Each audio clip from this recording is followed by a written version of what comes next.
Okay, maybe I can get started. Hopefully Paul will won't be too far away. Looks like we have a quorum. Thanks for welcoming me back into your homes for the second edition of the seminar.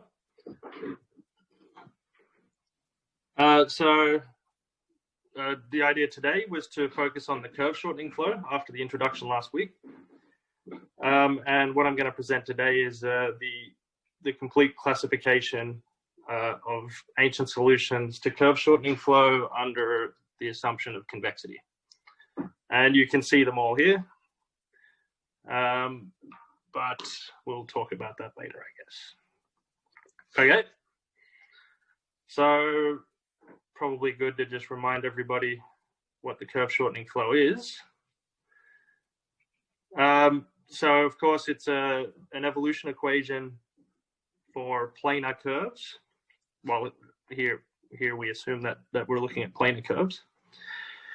And it just tells us that the normal velocity is pointwise given by the curvature vector.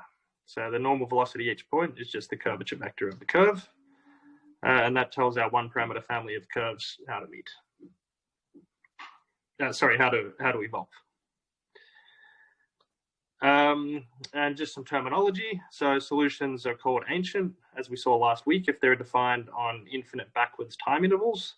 Omega here could be a finite number, or it could be plus infinity, the final time. We call a solution to curve shortening flow convex. If the time slices, so if each of the images, if each of the curves bounds a convex body, and I'll continue to use that notation throughout. So gamma sub t will be the time slice, the time t slice, and omega sub t will be the region bounded, assuming that it bounds a region. And we'll use the terminology, we'll reserve the terminology locally uniformly convex for this condition of positive curvature with respect to the outward pointing unit normal, with respect to the inward pointing unit normal for a convex body. Of course, a locally uniformly convex curve need not be convex, and a convex curve need not be locally uniformly convex. But we have the following nice statement. So the curvature satisfies this nice evolution equation. Here, S is the arc length parameter, and the subscripts are derivatives. So the heat operator, ddt of kappa minus the Laplacian of kappa is equal to k cubed. And so a quick application of the strong maximum principle shows that a curve, an initially convex curve, is either flat or locally uniformly convex at interior times. Okay, so weakly convex parts either become locally uniformly convex, or the curve is just a straight line, flat solution. Which is that's pretty useful. We'll also refer to the case where our curve is topologically S1 as the compact case or the bounded case, and the remaining case will be when the curve is topologically R, and in that case we'll refer to it as the non-compact or the unbounded case. Okay, so that's curve shortening flow in a nutshell. We'll be mostly looking at convex ancient solutions, as the title suggests, but we won't always need those assumptions for the results I'm going to talk about. So let's look at some examples. So the classic example, which everyone's familiar with, is the shrinking circle. So if you look at the family of circles with this radius, the radius square root of minus 2t for negative t, then you get a family of circles which contracts to a point at time 0, and that actually satisfies curve shortening flow. That's easy to check. Stationary line, of course, satisfies the flow. Kappa is 0, so is the velocity. Last week we saw the Anganant oval. So this is a less trivial solution. And it's given implicitly. Hope you can all see this. It's given implicitly as by this implicit equation, the cosine of the x coordinate equals e to the t times the hyperbolic cosine of the y coordinate. So that gives us a family of very elongated ovals, which again shrink to the origin at time 0, but otherwise expand outwards. And they lie at all times in between two parallel lines separated by a distance pi. Similarly, this is similar for the Grim Reaper solution, which you've all probably seen as well. So it's a bit hard to see. This is just the graph of the function minus log of cosine of x, and then translating upwards with speed t. So in order to represent this, I've got the y-axis horizontal. So here you just have the graph of the function log cosine x, and that's just moving here to the right with speed 1. So those are all very famous examples. And again, this this example lies between two parallel lines separated by width pi in this case. Of course, we can also obtain new solutions by translating in space and time. We can just translate the space and time coordinates by a fixed translation. That gives us, other solutions.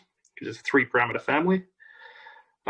We can also rotate in space, of course, and we can also parabolically rescale. So scaling in space by lambda and then in time by lambda squared gives us other solutions. Of course, the shrinking circle doesn't change under that scaling, nor does the stationary line, but the Angular ovals get fatter, as do the Grim Reapers. But that's sort of a triviality. So those are sort of trivial additional examples. And what we're going to see is that these are the only ones, the only convex examples. So let's begin with the compact case. So this is, sorry that you can't quite see that. So this is a theorem of Daskalopoulos, Hamilton, and Sessom. They proved that the only bounded examples, so the only bounded and convex ancient solutions to curve shortening flow in the plane, are the shrinking circles and the angular ovals. So the two bounded examples that we saw. These two. Let me quickly describe the proof, because the techniques here are fairly it's quite a nice proof for starters, and the techniques illustrate some useful principles. So let's just begin with the observation on the left here. So you can compute the curvature of the ungunant oval, and what you'll find is that if you parameterize by turning angle, the turning parameter theta, so that the tangent vector is always cosine of theta, sine of theta, then what you'll get is this equation. Kappa squared is cosine of 2 theta plus hyperbolic cotangent of minus 2t. And if we differentiate that, you have no longer any time dependence, and we get this function alpha.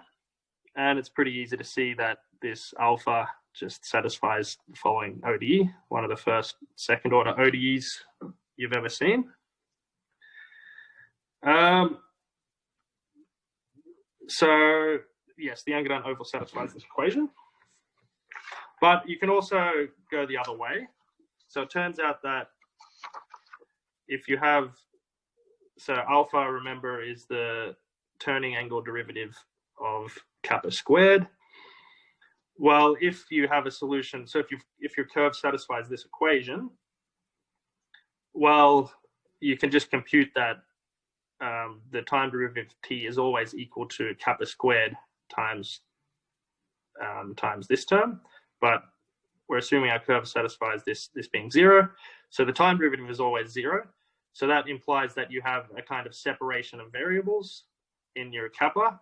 And then you can just reduce a quick ODE analysis, allows you to classify all of the possible curvatures that you get. And in fact, since a planar curve, a convex planar curve, can be recovered from its curvature function. That actually determines all of the possibilities, and all you get are shrinking circles, ungunk ovals, and grim reapers, but those are unbounded.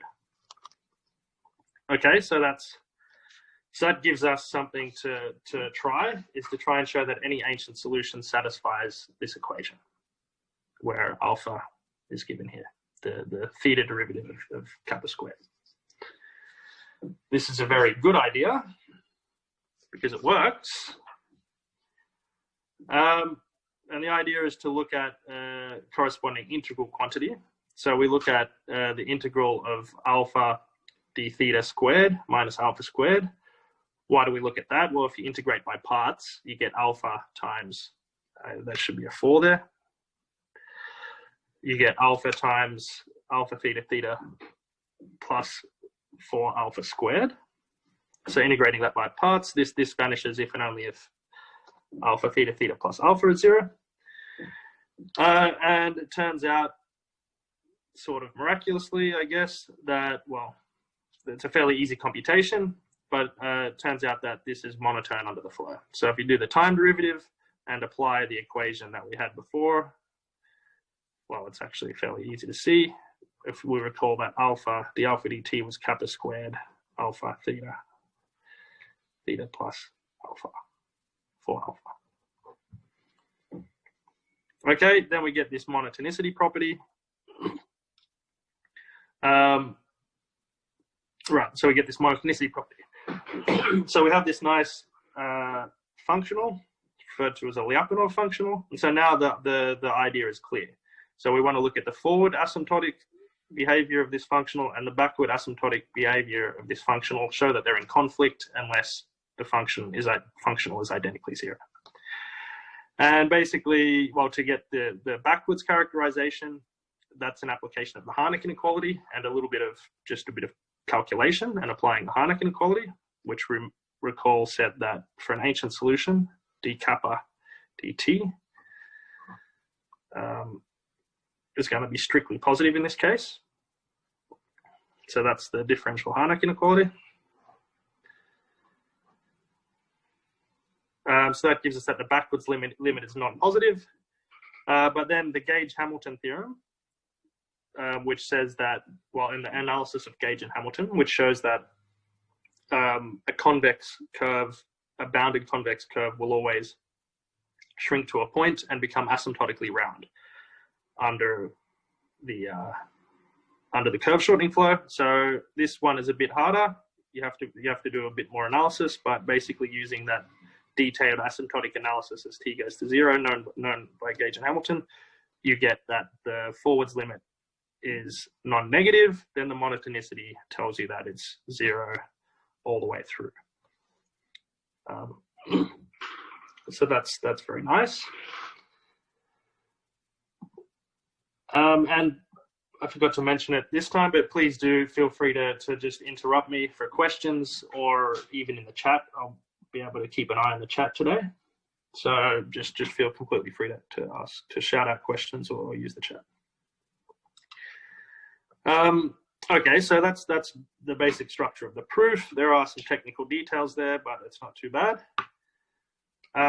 And perhaps next week, when Ben speaks about heat equations, he might look at the Merle-Zarg result. So there's a very analogous proof of the classification of ancient solutions to the semilinear heat equation, which I mentioned last week. So again, that's using a Lyapunov functional argument. And there's also a similar argument in the 2D Ricci flow, because the 2D Ricci flow, it's also the 2D Yamabe flow. So you can really just look at the conformal factor here, and you get a PD for the conformal factor. And the same authors, Daskalopoulos, Hamilton, and Sessom, they discovered a suitable Lyapunov functional in that setting, which does the trick. And perhaps Timothy will discuss that at some point. So these methods, these are sort of well-known methods, and they come up in different settings here.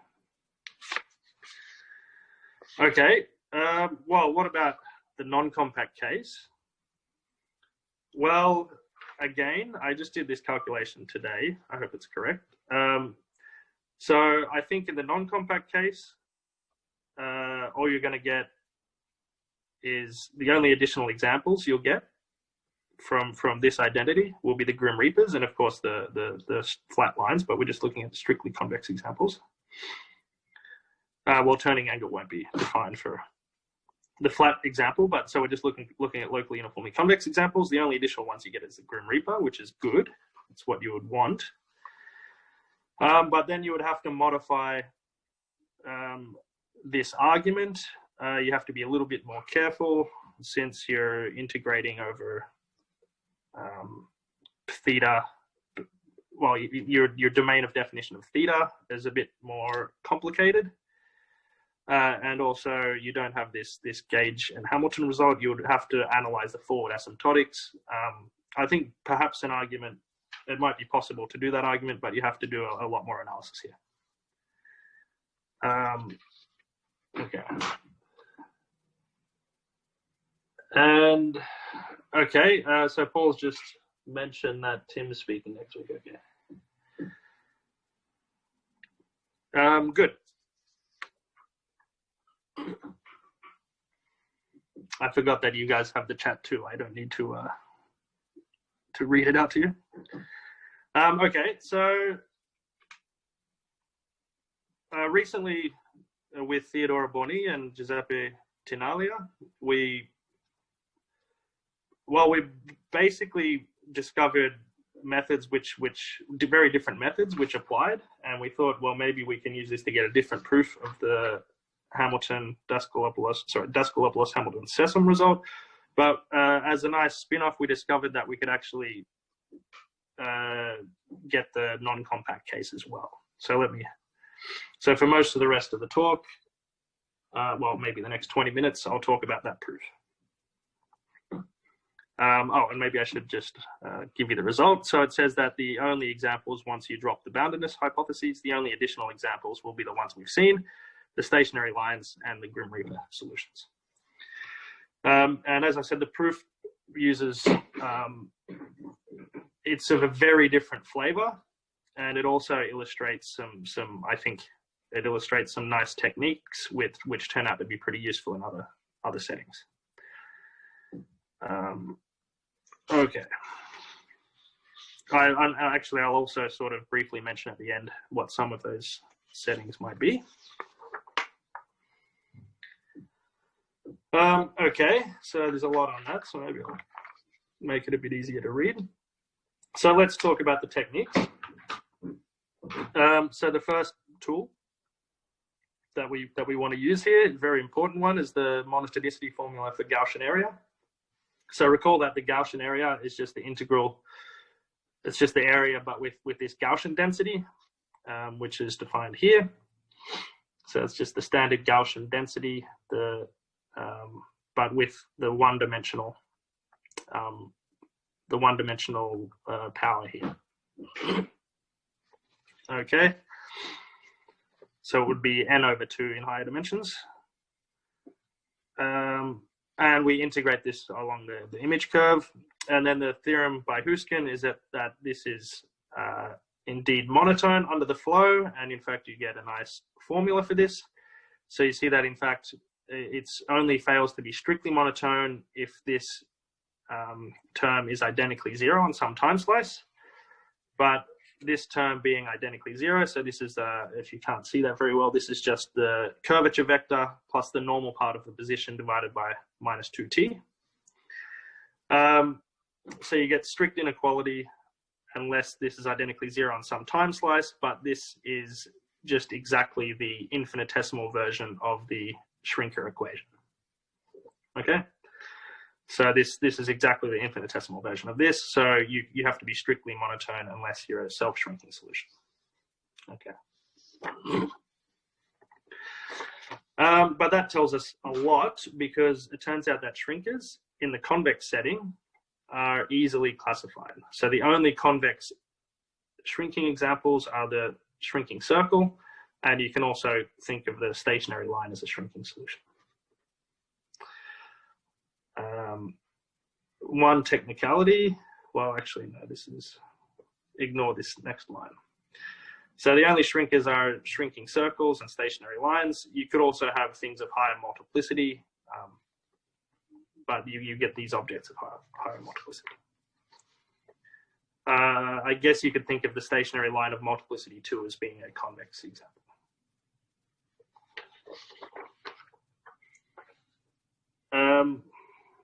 Okay, and so here I've just made that comment that yes, what comes in here, and which is very useful and important, is this simple classification of convex shrinkers. That principle also holds in higher dimensions, but here we just need it in dimension 1. So that's the first tool we'll need. And here's how we apply it. So what we do as we look, so we want to analyze the backwards asymptotics of our solution. And so what we do, well, our solution, as t goes to minus infinity, some points will be moving out to infinity as you go backwards in time because you have a positive velocity over an infinite period of time. And of course, t is going. Hi, Matt, it's a bit cut off. Oh. You can't see the top. Yeah. Oh, thank you. Thank you for pointing that out. Cool. Great. So what we do is we do a rescaling. So we parabolically rescale in space by lambda and in time by lambda to the minus 2. This gives us another solution to the flow. And what we do is we take lambda to 0. So that really pulls in everything from space-time infinity and brings it into somewhere where we can analyze it. And we can use the monotonicity formula to show that not only does this limit exist, we can actually say what it is. It's either the shrinking circle.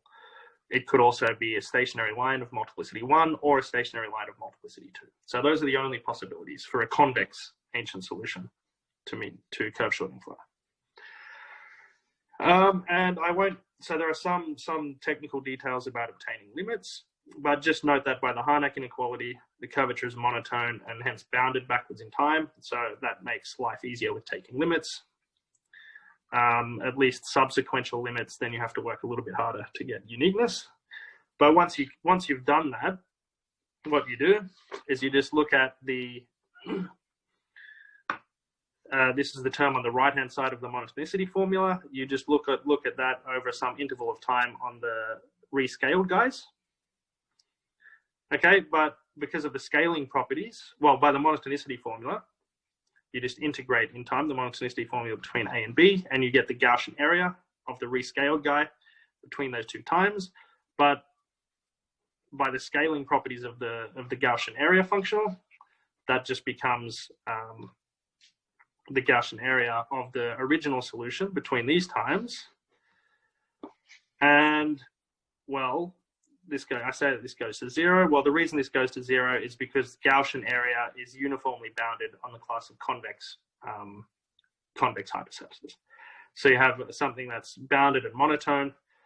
So it does converge to some limit as t goes to minus infinity. So when we take lambda to 0, this has to converge to 0 because this Gaussian area is monotone and it's actually bounded. You just have a constant which bounds it on any convex hypersurface. Okay. Oh, and then you're done because this shows that it has to be constant on the limit. So your limit has to be a shrinker. By the classification of shrinkers, you're done. And I've just got a remark here to remind myself that there's, in fact, in Shuja's paper, he has a very different argument which gives you the same result. So he proves the same result using a different argument by analyzing the level set flow. Okay, but these kind of monotonicity formula methods are fairly quote unquote standard. So I thought I'd mention those methods. Okay, next thing. So we get a blowdown. So we call this limit the blowdown. So that's the limit as lambda goes to 0. of this parabolically rescaling. So we're capturing everything at sort of parabolic infinity. And now this lemma rules out a couple of cases for us quite easily. So we've got three possibilities for the blowdown. It could be a shrinking circle. But if the blowdown is a shrinking circle, turns out that the flow itself is a shrinking circle. And in the second case, the blowdown could be a straight line of multiplicity 1. And our lemma says that in that case, well, the flow itself had to be a stationary line, just a stationary line of multiplicity 1. And the third case, which this lemma doesn't deal with, which we'll have to deal with separately, is when the blowdown is a straight line of multiplicity 2, a stationary line of multiplicity 2. So how do we prove this? Well, again, this is sort of nice application of the monotonicity formula. So in case 1, our blowdown is a shrinking circle. Since this backwards limit is a shrinking circle, our curve has to be bounded. We have to be in the bounded case. But then since we've got a family of bounded curves, we can apply the Gauge-Hamilton theorem, which says that any convex, bounded convex solution to curve shortening flow shrinks to a point and becomes round after parabolically rescaling. So we can just do a space-time translation so that that point is the origin, the point that it shrinks to is the origin, and then we can blow up. So now we look at the parabolic rescaling, but now with lambda going to infinity instead of 0. Gauge-Hamilton tells us that this limit is a shrinking circle. Since the Gaussian area is invariant under parabolically rescaling, we get that the forward limit is of the Gaussian area is the same as the backward limit. It's that same Lyapunov type argument. The forward limit's the same as the backward limit. The thing is monotone. It has to be constant all the way through. So it has to be a shrinking solution. And of course, it has to then be the shrinking circle. And the argument is almost exactly the same in the second case. So if the backwards limit is a stationary line, well, now you just do a blow up at a regular point instead of at the singular point.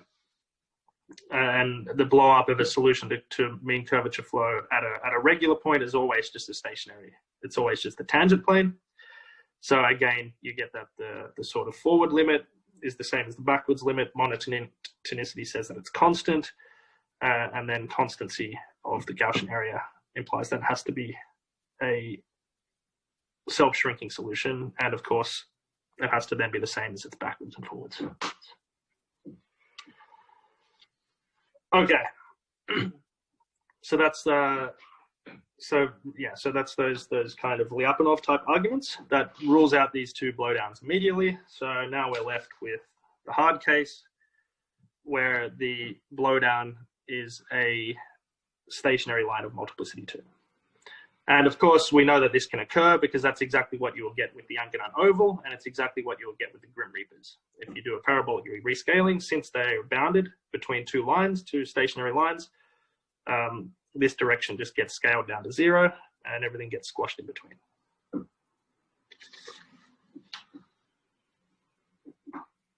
Okay. So how are we going to deal with that final case? It's the hard case. And the main tool there is the differential Harnack inequality of Hamilton. So without loss of generality, we can consider locally uniformly convex solutions. That was just that strong maximum principle argument from before.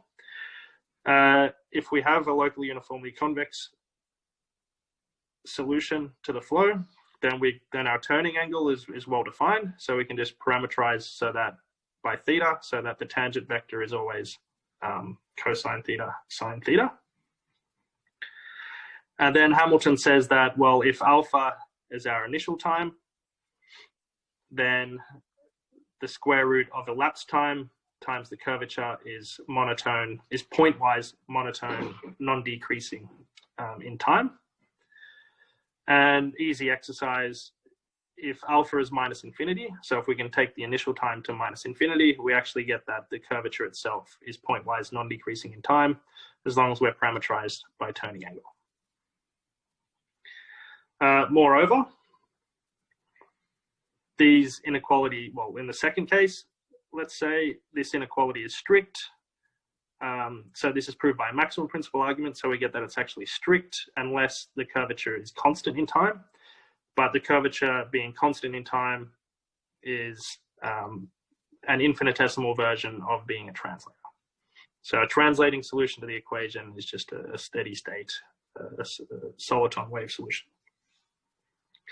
Oh, and here again, since we're in the one-dimensional case, we've actually got an easy classification of these guys. It's just an ODE argument. The only one-dimensional translators are grim reapers or straight lines. And I should note that the straight lines are non-trivial translators because you can think of them as translating in a direction parallel to themselves. So they also translate with non-trivial speed. Okay. So that's the Harnack inequality. I guess I should also remark, though it's not needed here, is that in the first case, you get strict inequality unless the thing on the left is identically zero, but that is just an infinitesimal version of being an expanding solution. We won't do that here. Okay. Again, feel free to ask any questions if you have any. So here is a very powerful theorem, which is a very important part of the argument. So the idea now, okay. So this theorem is the sort of key thing. So this was in Shujia Wang's paper. He proved that also in higher dimensions, but we're just looking at one space dimension. He looked at the situation in which the blowdown is the line of multiplicity 2 and showed that, well, in fact, that in fact the solution itself has to lie in between a pair of lines parallel to this limit. Okay, so that's actually a very strong statement because a priori, the blowdown being a line of multiplicity 2, that just means that your solution, the width of your solution in that direction grows like little o of the natural rate. Okay, so growing smaller than square root of minus 2t is a big difference between being bounded. Okay, so you have to get an improvement on this rate to go from little o of square root of minus t to being bounded. And you should be, yeah. I mean, at least to me, that really reminds me of a kind of Liouville or Harnack type result as well. So, okay, and that's sort of how you try and prove it. You use this property. I guess you also use the fact that in the other directions it's going larger. So this distance is going to be bigger than the opposite of little o. So it's going to be growing bigger than the natural rate. Okay, so it's unbounded after rescaling by the natural rate. So you use those two things against each other. Okay. So you have to use that. And one really key point in the proof is the concavity of the arrival time. So that's used heavily in that proof. So let me give you a slightly different proof of that. So recall that the arrival time function u, that's a function on the set of points reached by your solution, and it just tells you the time at which the point is reached by the solution. And the lemma is that this is a locally concave function. So how do you prove that something's locally concave? You differentiate it. Well, let's differentiate it along the turning angle parameterization of the solution. So we differentiate the identity which defines the arrival time. And turns out what you get is that in tangent directions, you get, well, minus the second derivative in tangent directions is 1. In the mixed directions, it's going to be 0. and in the normal direction, you get kappa t divided by kappa cubed. 1 is, of course, positive, but by the differential Harnack inequality, this is also positive. So you get a locally concave function there. And it's important to note that this all holds in the unbounded case. So no boundedness is required when you do this proof. Okay. So I guess maybe it's probably worth remarking that in Shuja's paper, he implicitly assumes boundedness of these time slices.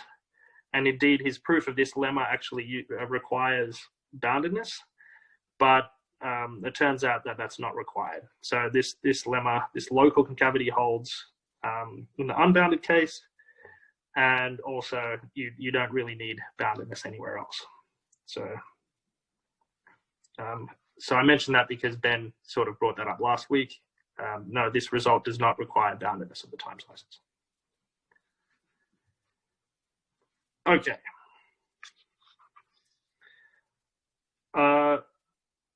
Yep, okay, so let's continue. So what have we got now? Well, if we combine with the Daskalopoulos-Hamilton-Sessom result, it remains to classify the unbounded locally uniformly convex solutions which lie in strip regions. But in fact, our proof also works in the bounded case. So we really get a new proof of their result as well. But let me just focus on the unbounded case because that's the case that's left over. And okay, so without loss of generality, we can assume that our slab is this one and that the solution doesn't lie in any smaller slab. So that's just by using the symmetries of the equation. We can also assume that the turning angle, so since we're in the unbounded case, we can assume, well, we may assume without loss of generality that the domain of the turning angle is minus pi over 2 to pi over 2. So that's just, reflect so that it's oriented upwards. And since it's between two lines and convex, the normal has to actually become horizontal in both directions. So that's a really crucial application of being in a bounded region. So that's required. And we can also assume by a time translation that the final time is later than 0. So that's just for convenience. We assume that 0 is is part of the existence time. So you can just do that by a time translation. And that's the setting we're going to look at. And we'll also assume in a later lemma, so we can also assume by vertical translation that at time 0, the x-axis is tangent to the solution. Okay, so we can also arrange that. So we can do all of that just by the symmetries of the equation. And then with those assumptions, the first lemma we have is the following one. In fact, let's look at this picture first. So with all of these assumptions that we can arrange, or all these arrangements, we get that. So at the lowest point of our solution, our tangent plane is horizontal. And so the normal points downwards. So this corresponds to theta being 0 because the tangent vector points to the right. So we're going to parameterize in this direction. So this corresponds to theta of 0. And we're going to set P of t is going to be this point. So this is just going to be gamma when theta is 0. So it's going to be exactly the point whose tangent plane is horizontal. And now the lemma says that if we just translate that point to the origin at time s, and we look at the solution gamma t plus s, and now we take s to, well, if we do that, that's just the space-time translation for each fixed s. So we get a new solution. And now if we take s to minus infinity, the claim is that this family of solutions converges to a Grimm Reaper, which translates vertically. And it's going to be some rescaling of the standard Grimm Reaper. And that rescaling is going to be 1 over the limit of the curvature. Okay, so what this says is that if you follow along, if you observe the universe from this point, then what you're going to see is everything around you is going to be looking more and more like a Grim Reaper as t goes to minus infinity. So this little region converges to a Grim Reaper.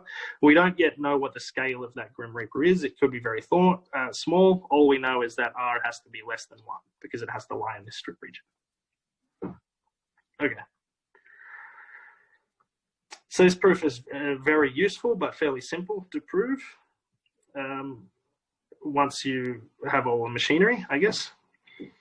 So first note that, well, this limit here, the limit of the curvature exists by the Harnack inequality. So the Harnack inequality says that kappa is increasing in time. So as you go backwards in time, it's going to be bounded below by 0 and decreasing. So you have some limit. A posteriori, we'll see in a second that R minus 1 is finite. So this limit is not 0. Sorry, R is finite. Yeah. Okay. By the Harnack inequality, the curvature is bounded everywhere, and so we then get subsequential convergence of our solution. So once the curvature is bounded, you're in the classical territory where you have bounds on everything. So we get subsequential convergence to something by the way we've constructed the solution.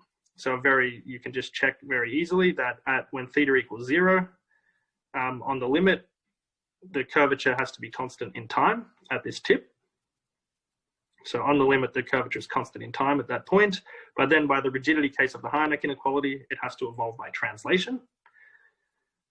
So it has to be a translator. But because the normal is pointing downward at the origin, you can't get a stationary line because that would not lie in the slab, right? So we have to get a Grim Reaper. That's the only other possibility. And then if you do get a Grim Reaper, well, since the scale of the Grim Reaper is determined by the curvature at its tip. So you know exactly what you have to get. Okay. Of course, also we know that R can't be bigger than 1 because then that Grim Reaper would be too wide, but we could get something of smaller width. A priori. Okay.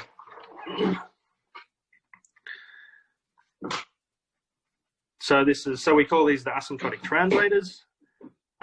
So the next step, well, a very simple corollary, is that all points of the slab are eventually reached by the solution.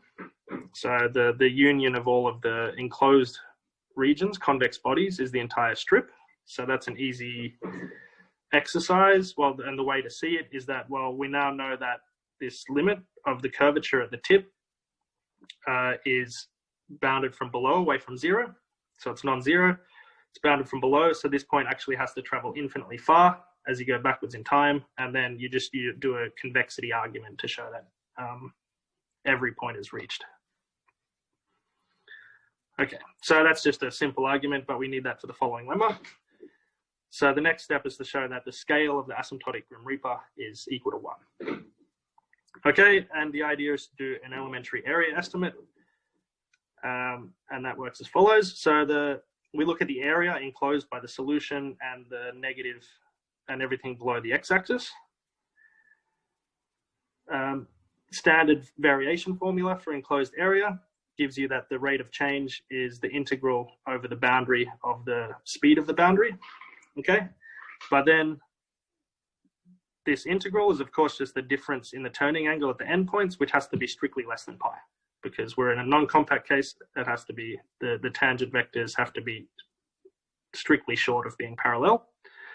So this less than pi, we integrate in time and use the fact that the solution, that this area is 0 at time 0. We get that the area is strictly bounded by pi times minus t. But on the other hand, if we look at this picture, well, we know that on the x-axis, if we go far enough backwards in time, the width at the x-axis has to be arbitrarily close to pi. But we know that we get a Grim Reaper near the tip in a finite distance from the tip. So in bounded distance from the tip, we get something which has width forming like the scale of the Grim Reaper times pi. Okay. But by the Harnack inequality and the fact that the curvature has the limit 1 over r, we know that the distance traveled by the tip has to be at least r to the minus 1 times minus t. Okay, so this distance, so now we just subtract off a bounded amount of distance here. So this distance is also basically r to the minus 1 times minus t. But then we can bound the area enclosed from below by just putting in the corresponding trapezium or trapezoid if you're American.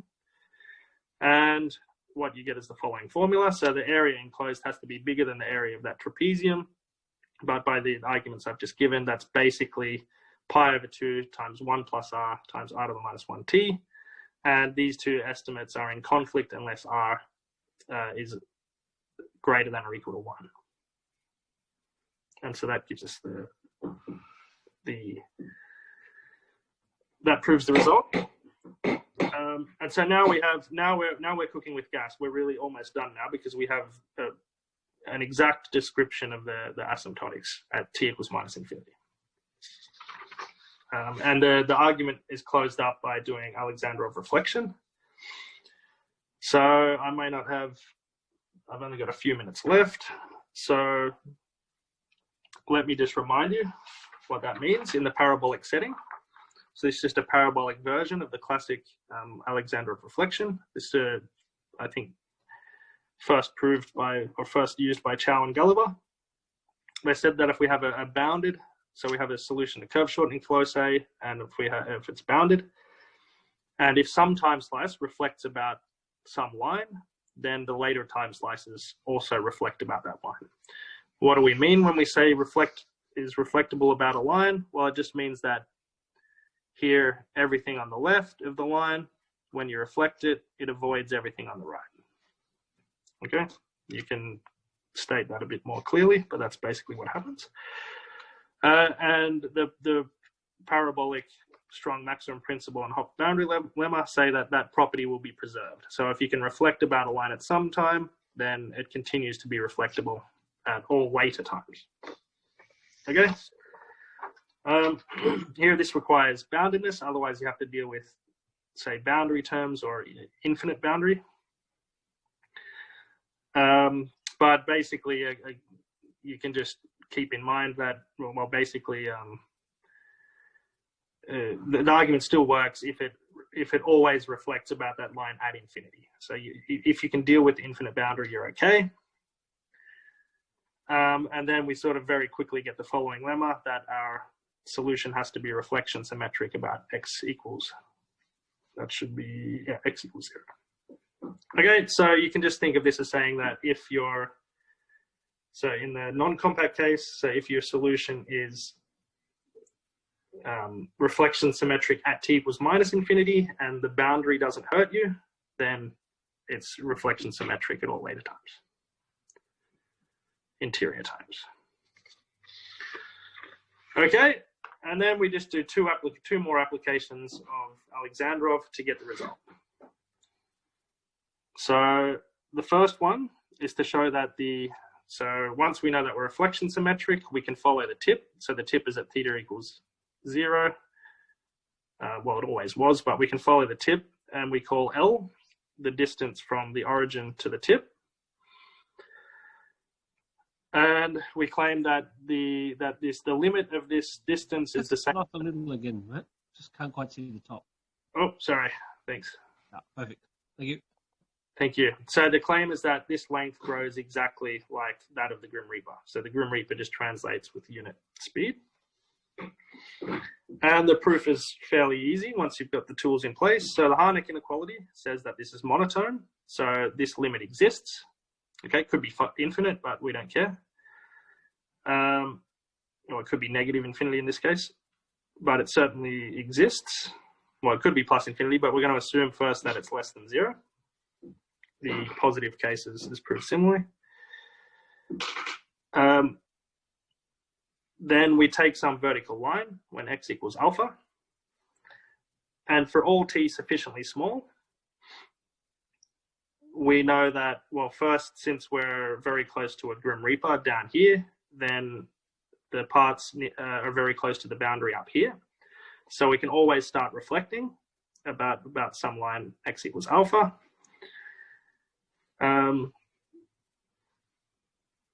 But then, well, since we can always go far enough back in time that we can get this alpha as small as we want, but then the reflection principle says that, well, the reflectability persists. And the reflected part of the curve avoids the Grim Reaper solution, which lies below it. But then taking alpha to 0, we get that, well, this proves that the solution has to lie above the Grim Reaper, okay? Because once we've reflected, the thing avoids the Grim Reaper. But this is impossible because the two solutions intersect at the origin at time 0. So the avoidance principle says that they have to intersect at all earlier times. So that's a contradiction. And since I don't have time, I should probably stop. I guess I can't do the final bit of the argument, but it's very similar. So now, once we know that the tips are at roughly the same distance, at least asymptotically, we just do a little time translation so that the tip of the solution lies slightly above that of the Grim Reaper, and do the same argument. And then that shows that any small time translation of the solution lies above the Grim Reaper, or any backwards time translation, any small one lies below, and then you take the time translation to 0, and that shows that it has to be equal to the Grim Reaper for all t. So I wanted to mention sort of some remarks and the higher dimensional case, but I guess I don't have time. So yeah, I'll stop there, and if there are any questions, I'm more than happy to answer.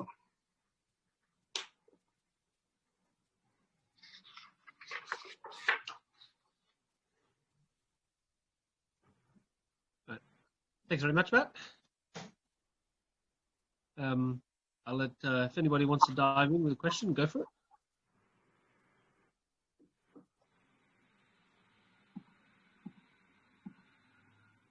Well, while everybody's thinking,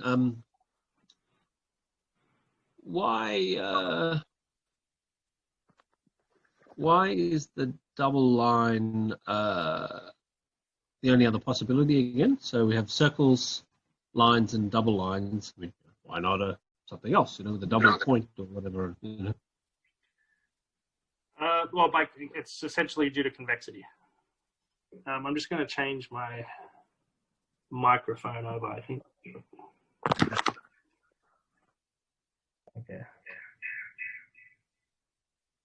Okay, how's that? Right, so we have convex, and then we do a blowdown, and we get either circle, line, or double line, right? That's right. Yeah. So the only convex shrinkers, yeah, are circles. We have a classification of convex shrinkers, circles and lines. Yeah. Yeah. Anything of higher multiplicity with those possibilities has to be ruled out by convexity, except for the line of multiplicity 2. So you essentially rule those out by convexity and the classification of possible shrinkers. Okay. All right. Very good.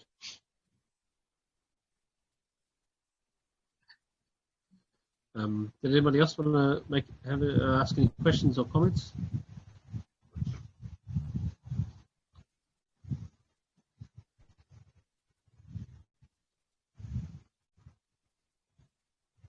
Nope.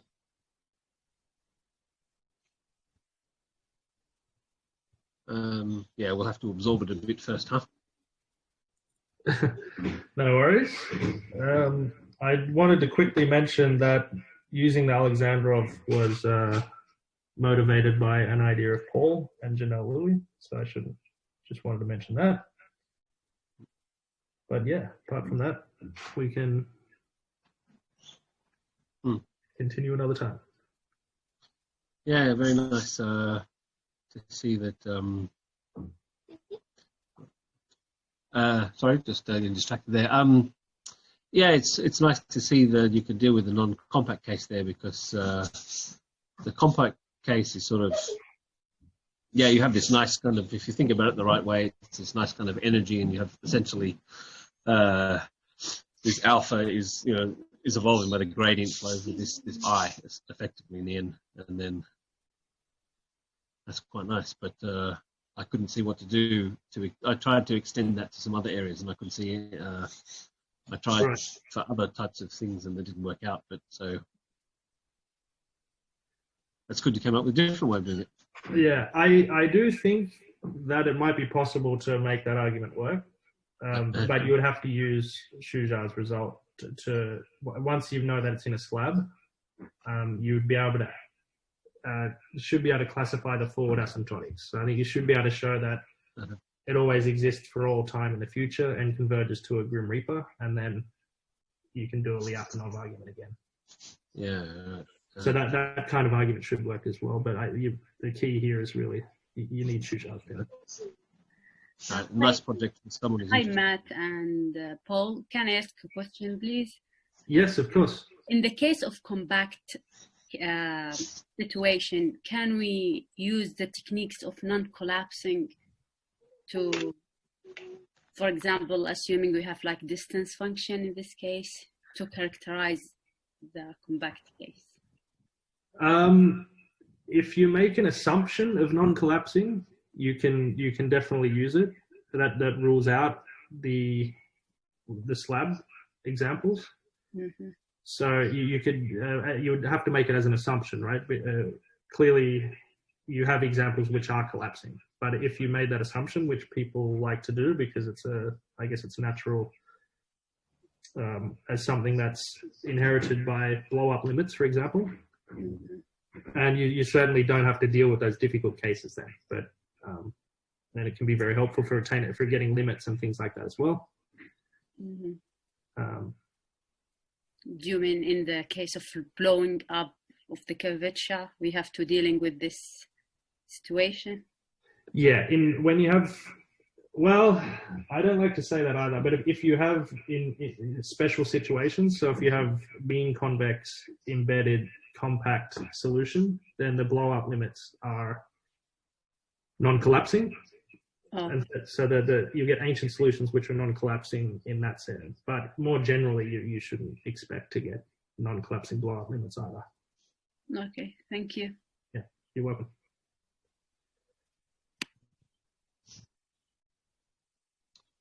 So what about, how about Ritchie flow, 2D Ritchie flow, and now you make, I wonder, is there some Shujar type result that says, you must have bounded width in some direction or something like this?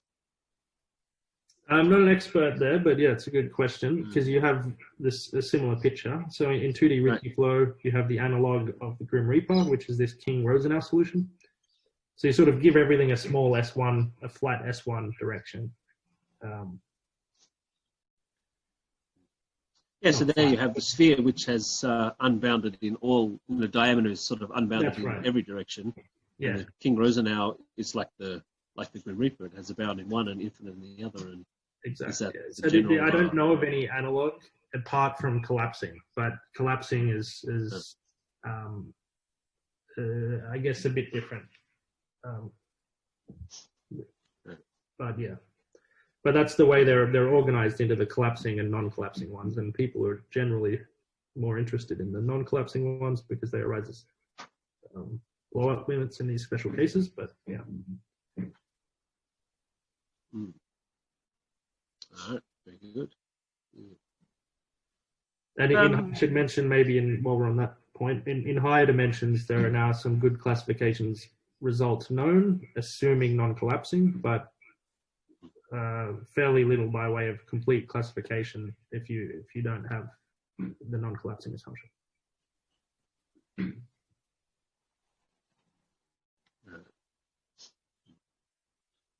Very good.